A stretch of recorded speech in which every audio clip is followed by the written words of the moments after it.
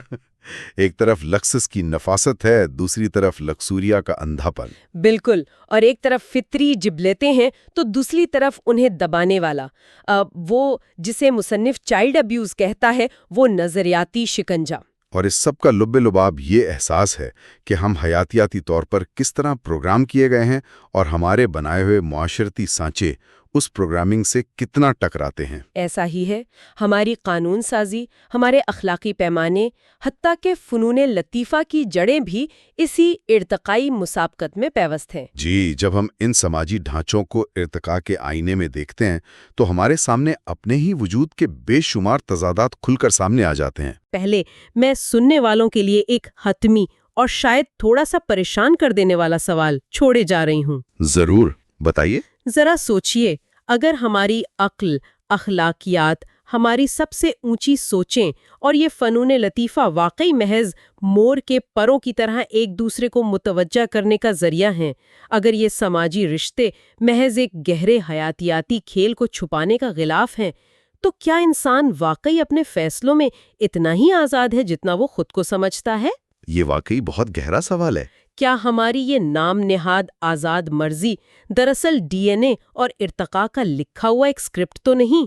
اس سوچ کو ضرور ذہن میں رکھیے گا۔ آج کے اس سفر کو ہم یہیں روکتے ہیں۔ ہم اس کتاب کے اگلے باب پر، جس میں مزید ایسی ہی حیران کن حقیقتیں موجود ہیں، اگلے لیکچر میں تفصیلی گفتگو کریں گے۔ تب تک کے لیے سوچتے رہیے اور اپنے ارد گرد کے معاشرتی ڈھانچوں کو ایک نئی نظر سے دیکھتے رہیے۔ اچھا، ذرا ایک ایسے شخص کا تصور کریں جو دن بھر فیکٹری کی مشقت کے بعد تھک ہار کر گھر لوٹتا ہے۔ بالکل، بہت تھکا ہوا ہوگا۔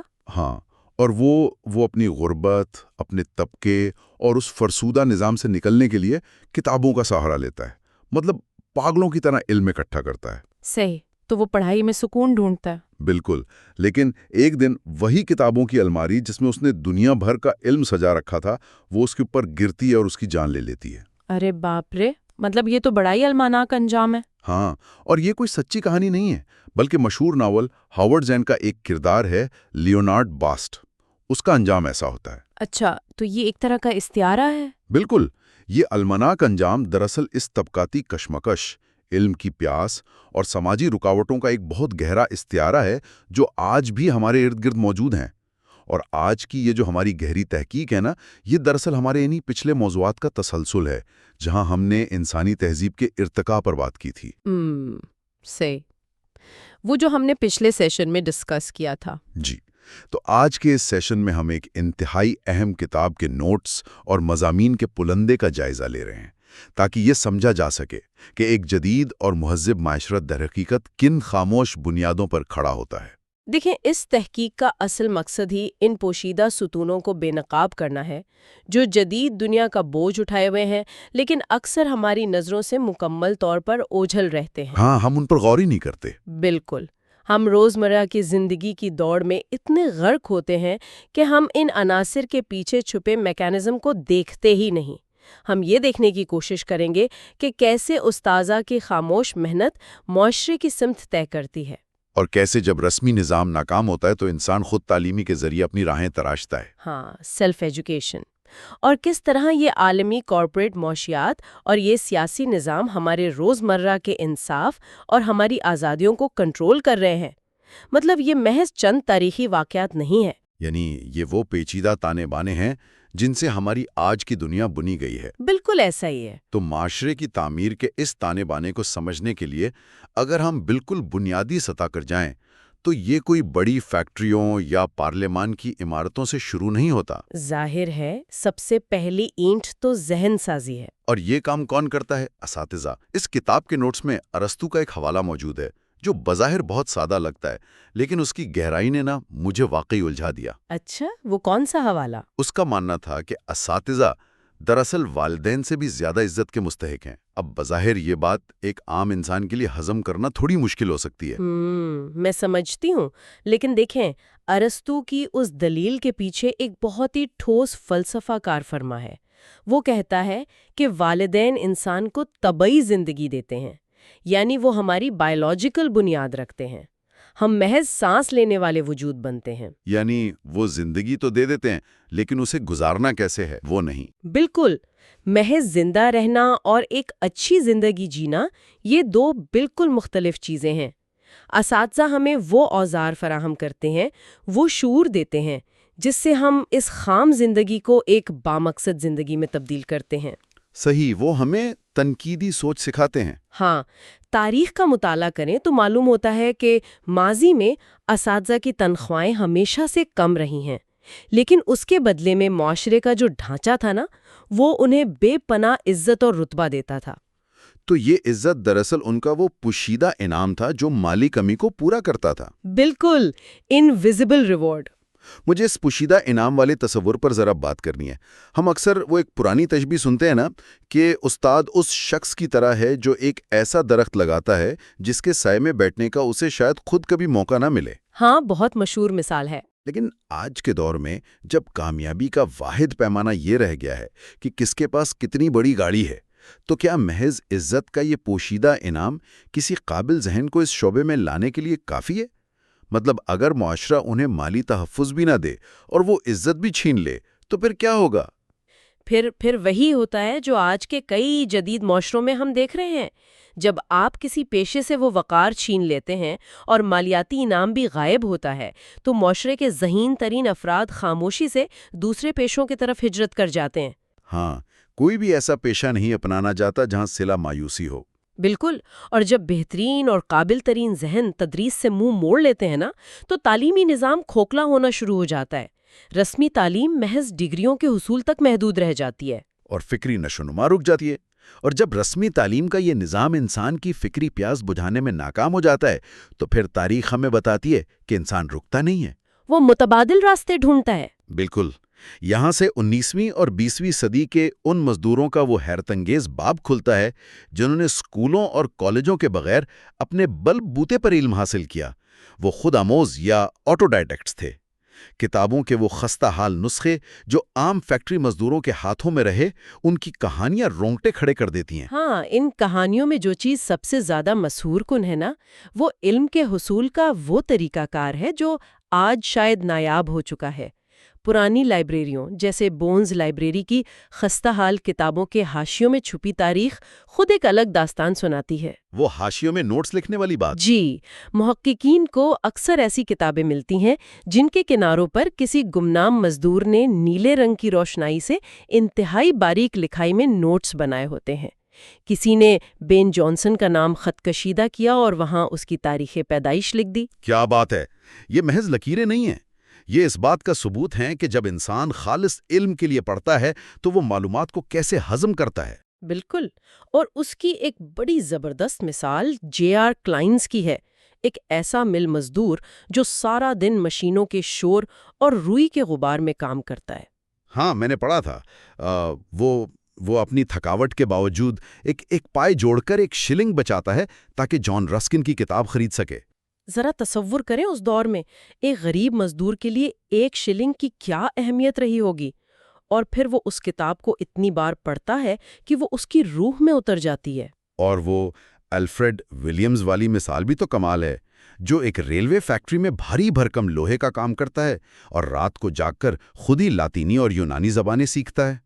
اور اس نے محض زبانیں نہیں سیکھیں بلکہ اس نے افلاطون اور ہارس جیسی پیچیدہ کلاسیکی شخصیات کے تراجم بھی شائع کیے۔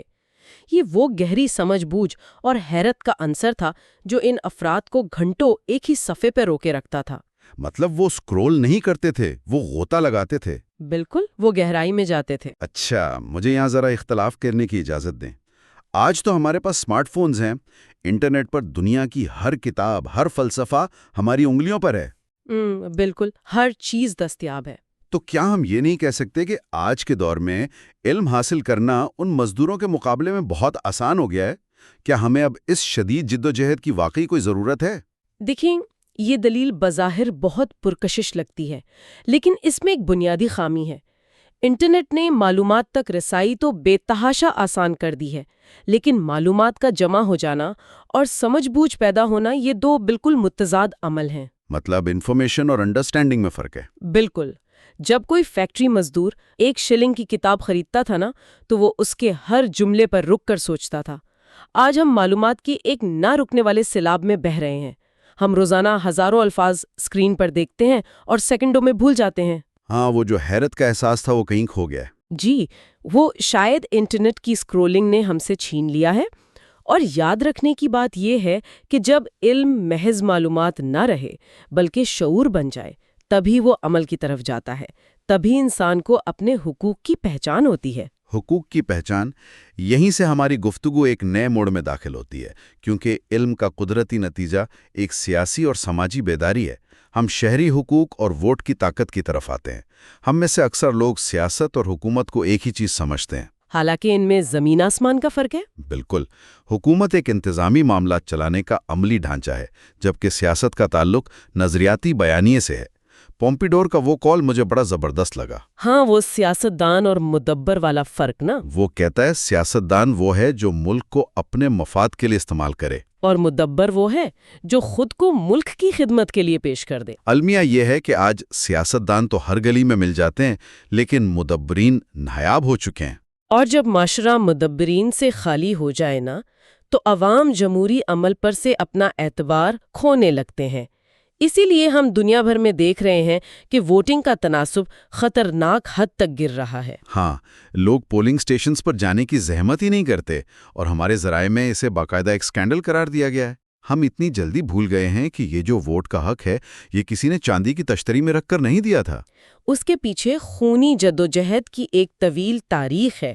اگر ہم دیکھیں تو برطانیہ جیسے ملک میں مکمل حق رائے دہی 1929 میں جا کر تسلیم کیا گیا۔ فرانس میں یہ حق 1944 میں ملا۔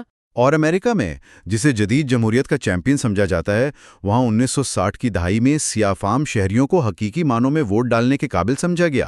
خون بہانے اور پانی کی توپوں کے استعمال کے بعد بیجنگ کے تیانن مین اسکوائر میں 1999 کے ان مظاہروں کو یاد کیجیے جہاں ایک تنہا شخص لوہے کے ٹینکوں کی قطار کے سامنے سینہ تان کر کھڑا ہو گیا تھا۔ وہ ایک عام شہری کی جمہوری طاقت اور انفرادی آزادی کا استعارہ تھا، جس حق کو آج ہم چھٹی کا دن سمجھ کر ضائع کر دیتے ہیں۔ بالکل۔ میں یہاں پھر ایک مرتبہ وکیل صفائی کا کردار ادا کرنا چاہوں گا۔ جب میں کسی بیلٹ پیپر کو دیکھتا ہوں اور مجھے لگتا ہے کہ دونوں امیدوار ہی کرپٹ ہیں، تو میرا فطری رد عمل یہی ہوتا ہے کہ میں گھر بیٹھوں۔ لوگ ایسا سوچتے ہیں۔ ہاں، بہت سے لوگ یہ سمجھتے ہیں کہ ووٹ نہ دینا دراصل ایک شعوری فیصلہ ہے، ایک طرح کا بائیکاٹ ہے۔ کیا اس دلیل میں کوئی وزن نہیں؟ دیکھیں، ماہرین اس سوچ کو کسی بھی معاشرے کے لیے زہر قاتل قرار دیتے ہیں۔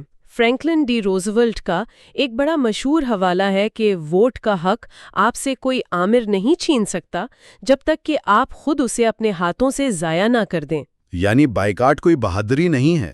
بالکل نہیں۔ گھر بیٹھنا کوئی سیاسی بیان نہیں ہے، بلکہ یہ خود کو ایک غیر اعلانیہ غلامی میں دھکیلنے کے مترادف ہے۔ جب آپ اور مجھ جیسے لوگ انتخابی عمل سے باہر ہو جاتے ہیں نا، تو ہم دراصل معاشرے کے مفاد پرست لوگوں کو یہ کھلا لائسنس دے دیتے ہیں کہ وہ آئیں اور ہمارے اوپر حکومت کریں۔ تو عدم شرکت کوئی آزادی نہیں بلکہ زنجیر خود پہننے کا نام ہے۔ بالکل صحیح کہا آپ نے۔ لیکن کیا ہمارا یہ ووٹ واقعی تمام اختیارات رکھتا ہے؟ آج کی دنیا میں ایک اور بہت بڑی طاقت موجود ہے جو شاید حکومتوں کے دائرے کار سے بھی باہر ہے۔ میرا اشارہ عالمی معاشیات اور بڑی کارپوریشنز کی طرف ہے۔ یہ ایک انتہائی تلخ حقیقت ہے۔ جب ہم عالمی سرمایہ دارانہ نظام کو دیکھتے ہیں تو یہ واضح ہو جاتا ہے کہ آج کی ملٹی نیشنل کمپنیاں وسائل کے لحاظ سے کئی غریب ممالک کی کل معیشت سے بھی بڑی ہو چکی ہیں۔ ہاں، معاشی عدم مساوات کی خلیج خوفناک حد تک چوڑی ہو چکی ہے۔ نوٹس میں ایک تیل کی کمپنی کی مثال ہے جو ہر ایک سیکنڈ میں 300 پاؤنڈ منافع کماتی ہے۔ 300 پاؤنڈ فی سیکنڈ۔ اور دوسری جانب ہم دیکھتے ہیں کہ ایک کارپوریٹ سی ای او کی اکیلی تنخواہ اتنی ہوتی ہے جتنی 50 محنتی نرسوں کی مجموعی زندگی بھر کی کمائی۔ یہ تو ہوش اڑا دینے والے اعداد و شمار ہیں۔ لیکن یہ مسئلہ صرف تنخواہوں تک محدود نہیں، اس کا اثر انسانی زندگیوں پر پڑتا ہے، خاص طور پر فارماسیوٹیکل کمپنیوں یعنی ادویات بنانے والے اداروں کی جو مثال دی گئی ہے، وہ بہت دل دہلا دینے والی ہے۔ ہم روزانہ دیکھتے ہیں کہ تیسری دنیا کے غریب ممالک میں لوگ ان بیماریوں سے تڑپ کر مر رہے ہیں جن کا علاج ترقی یافتہ دنیا میں عام دستیاب ہے۔ یہ تضاد کیسے برداشت کیا جا سکتا ہے؟ دیکھیں، جذباتی طور پر یہ ناقابل برداشت لگتا ہے، لیکن اگر ہم حقائق کا غیر جانبدارانہ تجزیہ کریں نا تو ایک اور رخ بھی ہے۔ یہ ایک عالمی اخلاقی المیہ ضرور ہے، لیکن ادویات ساز کمپنیوں کے میکانزم کو سمجھنا بھی ضروری ہے۔ مطلب ان کے ریسرچ کے خرچے؟ بالکل۔ کسی بھی نئی بیماری کی دوا کی دریافت اور کلینکل ٹرائلز پر اربوں ڈالر کی خطیر رقم خرچ ہوتی ہے۔ اگر یہ کمپنیاں منافع نہیں کمائیں گی تو اگلی وبا کی تحقیق کے لیے سرمایہ کہاں سے آئے گا؟ ہاں، اس لیے محض کمپنیوں کو برا بھلا کہنا کافی نہیں۔ جی، اس کا قابل عمل حل یہی ہے کہ دنیا کے امیر ترین ممالک آگے آئیں اور غریب ممالک کی مالی اعانت کریں۔ آپ نے بہت متوازن وضاحت کی۔ چلیں اس سارے معاملے کو ذرا انصاف کے عدسے سے دیکھتے ہیں۔ ارسطو نے انصاف کی جو تعریف کی ہے وہ ہمارے دور کے برابری کے تصور پر ایک زبردست ضرب لگاتی ہے۔ وہ ایکویٹی اور ایکوالٹی والا فرق۔ بالکل۔ اس کو واضح کرنے کے لیے میں ایک تشبیہ دوں گا۔ فرض کریں کہ دو لوگ ہیں۔ ایک پیشہ ور ایتھلیٹ ہے جسے دن میں 4000 کیلوریز کی ضرورت ہے۔ ٹھیک ہے۔ دوسرا ایک ضعیف اور بیمار شخص ہے جسے بمشکل 1500 کیلوریز چاہیے۔ اب اگر کوئی نظام ان دونوں کو بالکل برابر 2000 کیلوریز دے دے تو کیا برابری ہوئی؟ بالکل ہو گئی، لیکن کیا یہ انصاف ہے؟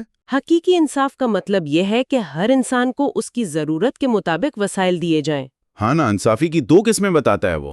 جی، ایک یہ کہ آپ برابر کے لوگوں کے ساتھ غیر مساوی سلوک کریں، اور دوسری اس سے بھی بڑی ناانصافی یہ ہے کہ آپ غیر مساوی لوگوں کے ساتھ بالکل برابر کا سلوک کریں۔ ہماری موجودہ کارپوریٹ دنیا اکثر اسی دوسری قسم کی ناانصافی کا شکار ہے۔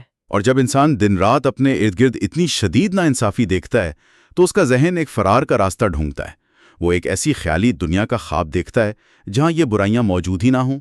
یہیں سے یوٹوپیا کا تصور سامنے آتا ہے۔ مشہور ادیب آسکر وائلڈ نے کہا تھا کہ دنیا کے کسی بھی نقشے کی کوئی اہمیت نہیں اگر اس میں یوٹوپیا کا ذکر نہ ہو۔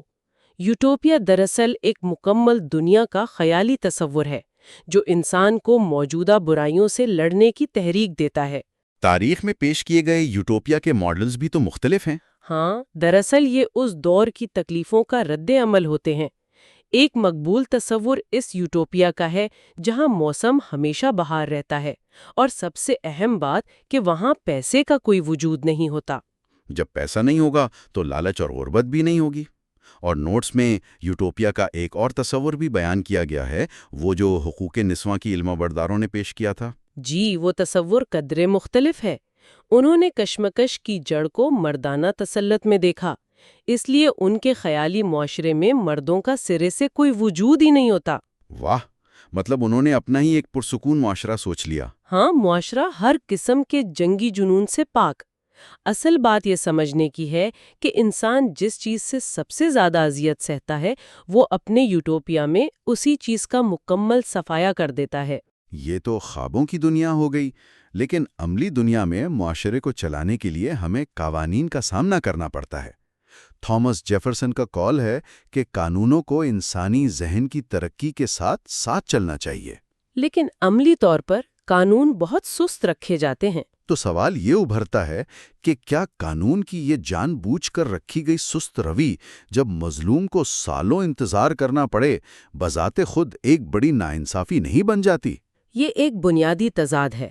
قانون کا کام استحکام دینا ہے، لیکن جب قانون پرانی صدیوں میں پھنسا رہے تو وہ ناانصافی بن جاتا ہے۔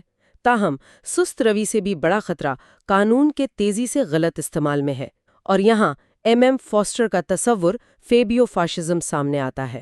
فیبیو فاشزم، خاموش آمیریت۔ بالکل، یہ وہ فاشزم نہیں جس میں فوج سڑکوں پر مارچ کرتی ہے۔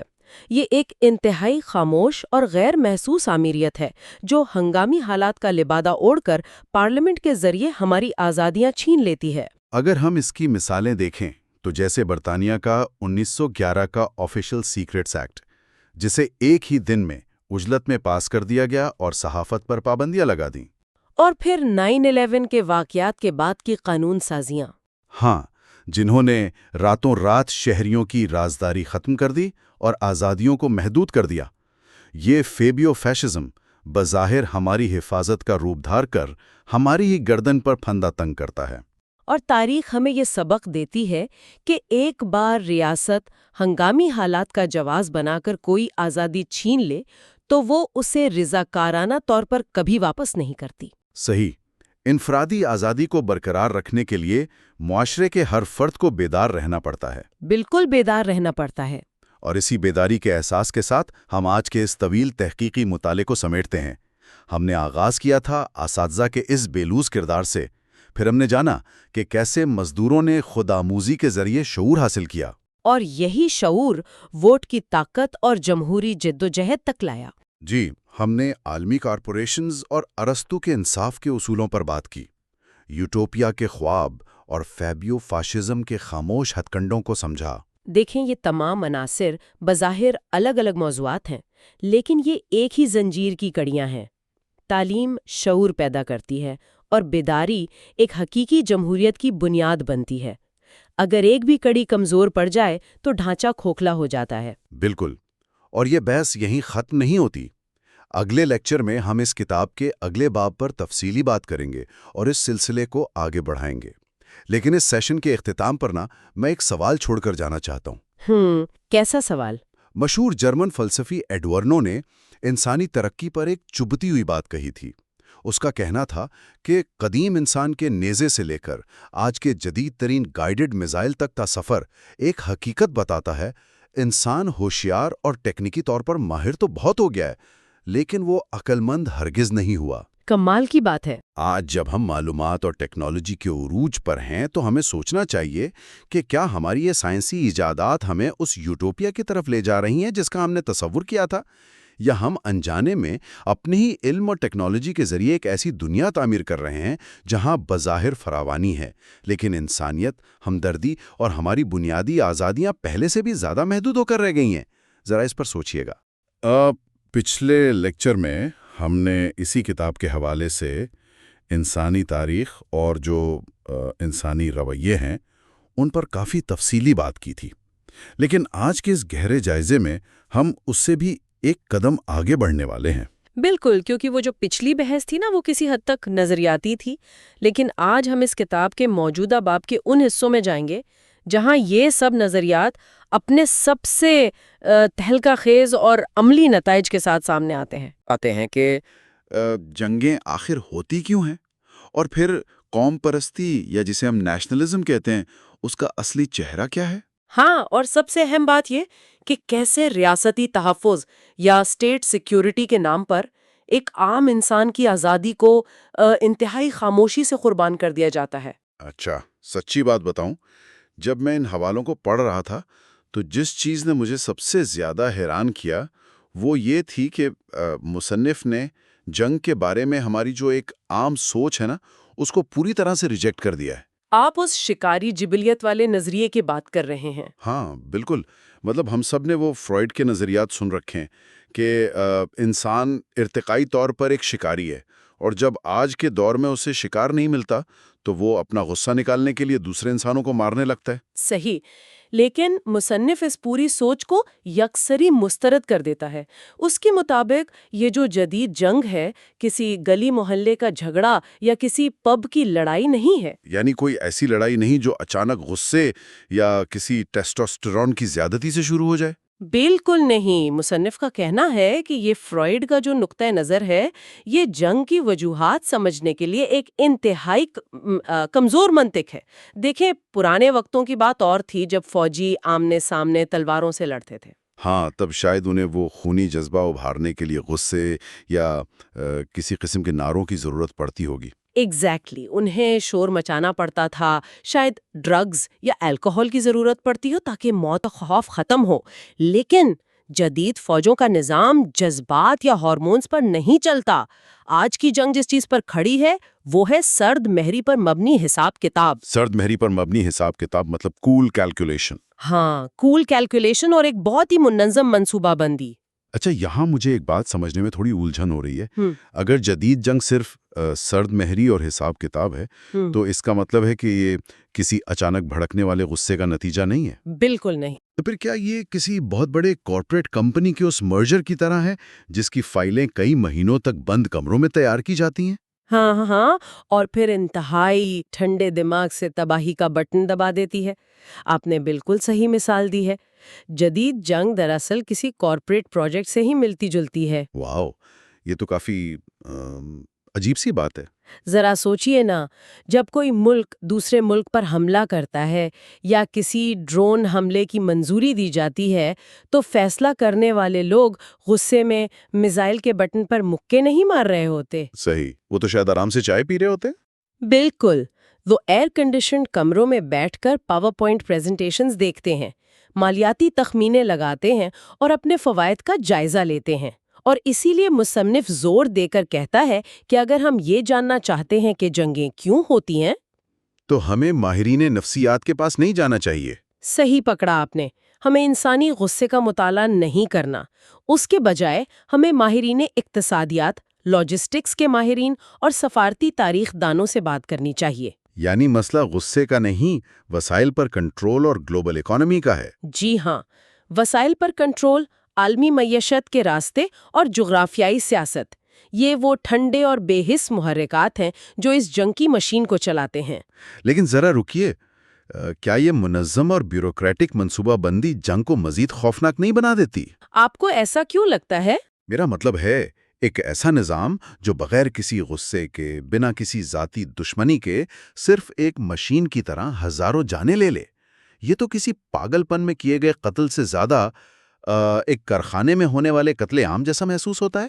یہ بلا شبہ زیادہ خوفناک ہے، کیونکہ جب آپ سسٹم سے جذبات اور انسانیت کو نکال دیتے ہیں اور صرف نفع نقصان اور لاجسٹکس کو رکھ دیتے ہیں نا، تو انسان صرف ایک عدد بن کر رہ جاتا ہے. ایک سٹیٹسٹک. ہاں، ایک سٹیٹسٹک. پھر نقصان کو کولیٹرل ڈیمیج کا نام دے کر انہی فائلوں میں دفن کر دیا جاتا ہے. یہ وہ سرد مہری ہے جس کی مصنف بات کر رہا ہے. اچھا، اگر جدید جنگ واقعی ایک سرد مہری پر مبنی بیوروکریٹک مشین کا کھیل ہے تو ایک اور سوال پیدا ہوتا ہے، ہم انسانی تاریخ میں یہاں تک پہنچے کیسے؟ یہ ایک بہت اچھا سوال ہے. اس سفر کو سمجھنے کے لیے ہم مغربی عسکری تاریخ پر نظر ڈالیں تو پرانے وقتوں کے وہ جو آزاد جنگجو تھے، ان کا آج کی اس کاغذی اور بیوروکریٹک فوج تک کا لمبا سفر کیسے طے ہوا؟ اس کو سمجھنے کے لیے مصنف نے کتاب میں مغربی فتوحات کی کلاسیکل تاریخ اور بیوروکریسی کے ابھرنے کے درمیان ایک بہت زبردست موازنہ کیا ہے. وہ مثال دیتا ہے قدیم یونان میں اسپارٹا کی کامیابیوں کی. اچھا، اسپارٹا؟ ہاں، اور پھر 8ویں صدی میں چارلز مارٹل کی پوئٹیس کی جنگ کی، جس نے یورپ کی تاریخ کا رخ موڑ دیا تھا. اور پھر وہ ان کا موازنہ بالکل جدید دور کی گلف وار یعنی خلیجی جنگ سے کرتا ہے. تو ان قدیم فتوحات میں ایسی کیا خاص بات تھی جو انہیں جدید جنگوں سے الگ کرتی ہے؟ خاص بات یہ تھی کہ ان قدیم فوجوں کے سپاہی دراصل آزاد شہری تھے، فری مین. آزاد شہری. یہاں آزاد شہری سے کیا مراد ہے؟ کیا اس کا مطلب یہ ہے کہ وہ غلام یا زبردستی بھرتی کیے گئے مزارے نہیں تھے؟ بالکل یہی مطلب ہے. وہ کسی دوسرے کے لیے نہیں بلکہ اپنے لیے لڑتے تھے. ان کا اس جنگ کے نتائج میں اپنا ذاتی مفاد شامل ہوتا تھا. صحیح، یعنی وہ اپنے معاشرے کا ایک حصہ تھے. ہاں، ان کے پاس زمینیں تھیں، حقوق تھے، اور وہ ایک ایسے نظام کے تحت لڑ رہے تھے جہاں آزادی موجود تھی. جب وہ لڑنے جاتے تھے تو اپنے ہتھیار خود لے کر جاتے تھے. واو، وہ کسی دور بیٹھی گورنمنٹ کے آرڈر پر نہیں جاتے تھے. نہیں، وہ اپنے گھروں اور اپنے طرز زندگی کو بچانے کے لیے لڑتے تھے. لیکن پھر جیسے جیسے دنیا آگے بڑھی، ریاستوں کے عزائم بڑے ہوئے تو یہ نظام ناکام ہونے لگا. ظاہر ہے، ریاستیں بڑی ہوتی گئیں. جی، اور جب ان ریاستوں کو اپنے بارڈر سے ہزاروں میل دور لڑنے کے لیے لاکھوں کی تعداد میں فوج کی ضرورت پڑی تو انہیں سنبھالنا آسان نہیں تھا. ہاں، لوگ ہزاروں میل دور کیوں لڑنے جائیں گے اپنے خرچے پہ؟ بالکل. ان لاکھوں فوجیوں کو ہر روز خوراک، وردیاں اور جدید اسلحہ فراہم کرنے کے لیے ایک نہ رکنے والی سپلائی چین درکار تھی. اور لاجسٹکس کو مینیج کرنا ضروری تھا. اور اسی سپلائی چین کو مفت میں تو نہیں چلایا جا سکتا نا، اس سب کے لیے پیسہ چاہیے تھا. تو انہوں نے پیسہ کہاں سے لایا؟